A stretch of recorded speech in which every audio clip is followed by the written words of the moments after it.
pertama ada pengertian target costing.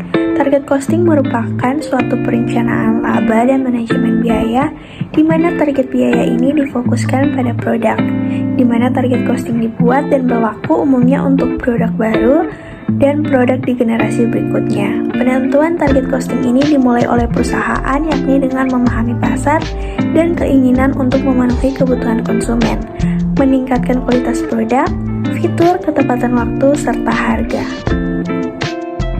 Berikutnya ada tujuan dari target costing. Yang pertama yaitu untuk mengurangi biaya. Tujuan target costing yang pertama adalah untuk mengurangi jumlah biaya pembuatan produk baru sehingga perusahaan bisa meningkatkan keuntungan yang dikehendakinya. Yang kedua, untuk memotivasi karyawan. Tujuan target costing yang kedua adalah untuk memotivasi seluruh karyawan di perusahaan agar mereka juga bisa memperoleh laba target ketika dilakukannya pengembangan produk baru dengan menjalankan metode target costing di seluruh aktivitas perusahaan. Selanjutnya yaitu karakteristik target costing. Yang pertama ada perencanaan.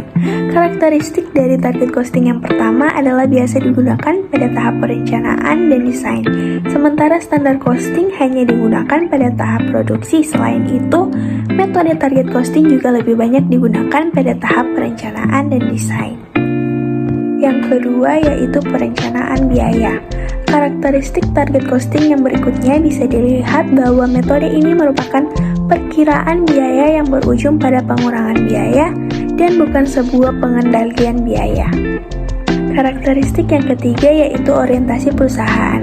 Selanjutnya target costing juga lebih cocok digunakan oleh perusahaan yang berorientasi pada perakitan, di mana perusahaan tersebut membuat beraneka ragam produk dalam jumlah yang sedikit hingga sedang.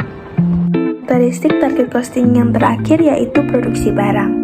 Karakteristik yang terakhir ini biasanya digunakan untuk pengendalian spesifikasi desain beserta teknik produksi barang. Maka dari itu, target costing ini biasanya akan lebih banyak berorientasi pada manajemen serta bagian teknik dibandingkan dengan bagian akuntansi. Berikutnya ada beberapa tahap yang harus dilakukan dalam penentuan target costing. Yang pertama yaitu menentukan harga jual untuk produk. Yang kedua, menentukan target biaya. Yang ketiga, melakukan analisis biaya fungsional. Yang keempat, menentukan perkiraan biaya produk. Yang kelima, membuat perbandingan antara perkiraan biaya dengan biaya target. Yang keenam, jika perkiraan biaya nilainya lebih besar dari yang ditargetkan, maka perusahaan harus mengulangi analisis biaya lagi dan melakukan analisis biaya fungsional. Yang ketujuh, memilih keputusan akhir yang akan diambil, serta tahapan yang terakhir yaitu melakukan manajemen biaya pada saat produksi dilakukan. Jadi bisa disimpulkan bahwa target biaya atau target costing produk merupakan harga jual produk yang diharapkan lalu dikurangi dengan laba yang diinginkan dari sebuah penjualan. Intinya biaya target adalah benar-benar sebuah ukuran dari seberapa rendah biaya yang diperlukan perusahaan untuk mendapatkan keuntungan tertentu. Pengertian Theory of Constraint. Theory of Constraint merupakan sebuah istilah yang merujuk pada teori dalam dunia bisnis dan berkaitan langsung dengan proses pencapaian keuntungan atau laba, dengan melakukan identifikasi terhadap kendala yang biasanya dialami oleh sebuah perusahaan. Tujuan Theory of Constraint. Tujuan utama dari konsep teori ini adalah untuk mencapai target yang maksimal dalam sebuah perusahaan untuk menghasilkan keuntungan atau profit. Caranya adalah dengan mengatasi setiap faktor, risiko, atau hambatan yang ada.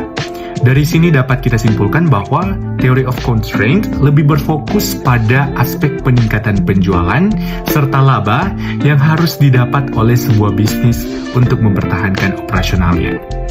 Tujuannya tentu agar bisnis tersebut berhasil survive tanpa mengatasi permasalahan atau kendala yang ada. Hal ini bisa berdampak pada keuntungan atau omset yang didapatkan oleh sebuah perusahaan. Jenis-jenis kendala yang terdapat dalam Theory of Constraint. terdapat dua kendala. Yang pertama baik internal maupun yang kedua eksternal. Untuk internal constraint adalah sebutan untuk sebuah masalah yang berasal dari perusahaan itu sendiri. Hal ini berkaitan dengan semua aspek yang ada di dalamnya. Dengan demikian, kendala inilah yang membuat hasil produksi menjadi terhambat atau tidak maksimal.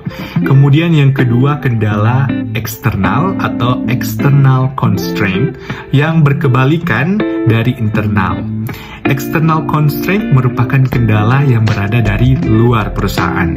Contohnya seperti keterbatasan jumlah supplier, bahan baku, hingga kualitas produk yang kurang konsisten sehingga dapat mempengaruhi minat dan daya beli dari konsumen. Konsep dasar manajemen constraint.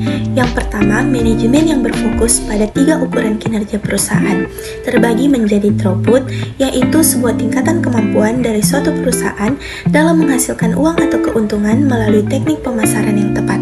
Yang kedua yaitu persediaan, yang merupakan biaya yang harus dikeluarkan perusahaan untuk mengubah bahan baku yang ada menjadi throughput melalui proses produksi yang ada dalam perusahaan. Yang ketiga yaitu beban operasi, yang merupakan total seluruh biaya yang harus dikeluarkan oleh perusahaan di dalam proses mengubah persediaan menjadi output throughput. Yang kedua ada menurunkan persediaan dengan tujuan mendapatkan produk yang lebih baik. Jika kita menginginkan produksi barang dengan kualitas terbaik, mulailah untuk mengurangi atau menghentikan produksi dari produk yang sudah lama. Hal ini bertujuan untuk menghindari risiko di mana biasanya produk lama tersebut sudah kurang diminati oleh pasar, sehingga akan sangat berisiko tidak laku untuk dijual. Alih-alih memproduksi produk yang lama yang kurang diminati, Anda bisa menciptakan produk yang baru dengan inovasi yang lebih progresif dan impresif. Yang ketiga ada harga yang kompetitif. Dengan cara menurunkan biaya operasi dan investasi, maka margin dari tiap-tiap produk akan meningkat sehingga dapat berakibat pada penetapan harga produk yang lebih fleksibel mengikuti pasar. Harga yang kompetitif tersebut dapat tercapai bila kondisi persaingan pasar tidak memotong harga atau menetapkan harga jauh di bawah harga produk yang telah diubah oleh perusahaan. Yang keempat ada daya tanggap perusahaan yang lebih kompetitif. Alat kompetisi yang baik adalah ketika suatu perusahaan mampu untuk mengirim produk secara tepat waktu, sehingga bisa mengurangi waktu tunggu dari produksi barang. Hal itu kemudian diharapkan bisa berakibat pada planning perusahaan yang bisa memperkirakan waktu yang harus diperlukan oleh perusahaan ketika memproduksi barang sampai di tangan konsumen. Tahapan dasar teori of constraint: 1.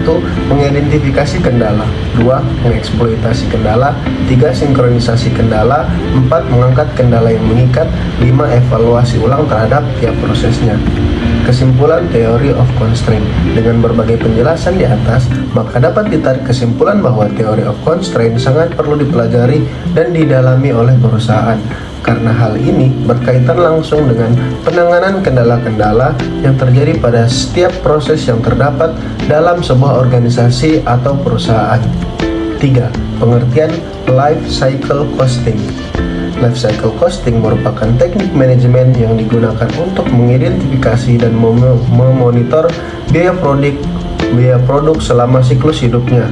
Siklus hidup meliputi semua tahap, mulai dari perancangan produk dan pemilihan bahan baku hingga pengiriman dan pelayanan atas produk yang sudah jadi. Selanjutnya yaitu tujuan dan manfaat life cycle costing. Yang pertama, meningkatkan kesadaran akan biaya atau ongkos. Kedua, dapat mengevaluasi alternatif aset yang harus dipilih dengan memperhatikan kinerja selama aset tersebut akan dipakai. Yang ketiga, dapat mengevaluasi dan memilih aset dengan memperhatikan kesesuaian kinerja dan layanan yang diinginkan. Yang keempat, dengan penerapan LCC, biaya operasi dan pemeliharaan dapat dikurangi. Kelima, dapat menjelaskan hubungan antara fungsi dan keandalan dengan biaya atau ongkos. Yang keenam, yang terakhir, mengerti latar belakang secara teori tentang time value of money dalam proses pengambilan keputusan. Komponen biaya. Total biaya dalam life cycle costing dibagi menjadi 3, yaitu yang pertama biaya hulu, terdiri dari riset dan pengembangan, desain yang membuat prototipe, pengujian teknis, dan pengembangan kualitas. Yang kedua, biaya produksi, terdiri dari pembelian, biaya produksi langsung, dan biaya produksi tidak langsung. Dan yang ketiga, biaya hilir, terdiri dari pemasaran dan distribusi, pengemasan, pengangkutan, contoh promosi, advertensi, dan pelayanan serta garansi keluhan, pelayanan, pertanggungjawaban, produk, dan dukungan kepada pelanggan.